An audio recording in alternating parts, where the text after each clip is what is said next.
Hello everyone, assalamu alaikum. Hopefully you all are doing well. In this video I am going to discuss with a question from English Masters Final Year. The question is, make a comparative study of Emerson and Thoreau as essayists and prophet of wisdom. Ralph Waldo Emerson and Henry David Thoreau are well known as the great modern thinkers and essayists of America. They are regarded as leaders among intellectuals of America in bringing about a renaissance in learning, culture, and freedom of thought and action. Emerson, in his essay American Scholar, gives his concept of the American scholar as individual entity who is an essential part of the whole nation and who has multifarious duties to his people. Thoreau's essay Civil Disobedience, on the other hand, teaches the American how to stand against the oppression and injustices of the government who constitute the majority rule. Now, both Emerson and Thoreau appears as a social reformer. Resembles between two. Emerson and Thoreau resemble each other in the transcendental philosophies, in revolutionary ideas, in reformatory zeal. Their use of rhetorical flourishes, enigmatic sentences, aphorism, analogies, and other figure of speech. Both are followers of Transcendentalism. Transcendentalism was a philosophy propagated first in Germany by philosophers like Kant, Hegel, Fliess, and Schelling. It emphasizes idealism and spiritual thought. It is the doctrine that says that knowledge may be obtained by a study of mental process apart from experience. It is a philosophy which is not based on experience or reason. It is based on intuition. It affirms that man can apprehend reality by direct spiritual insight. Emerson is the founder and father of American Transcendentalism.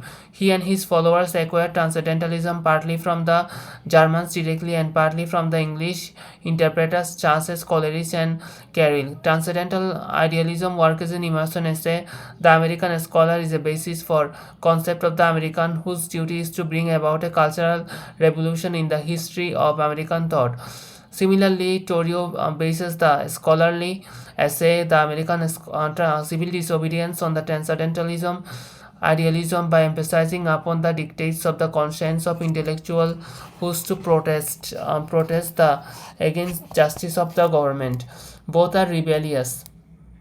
Both Emerson and Thoreau appears to be rebellious in propounding their reason of theories of reformation. Emerson, in his essay The American Scholar, declares that intellectual liberation of Americans. He thinks that American scholar should be man thinking instead of being a thinker. He must know how to think freely instead of depending on the imitating other nations.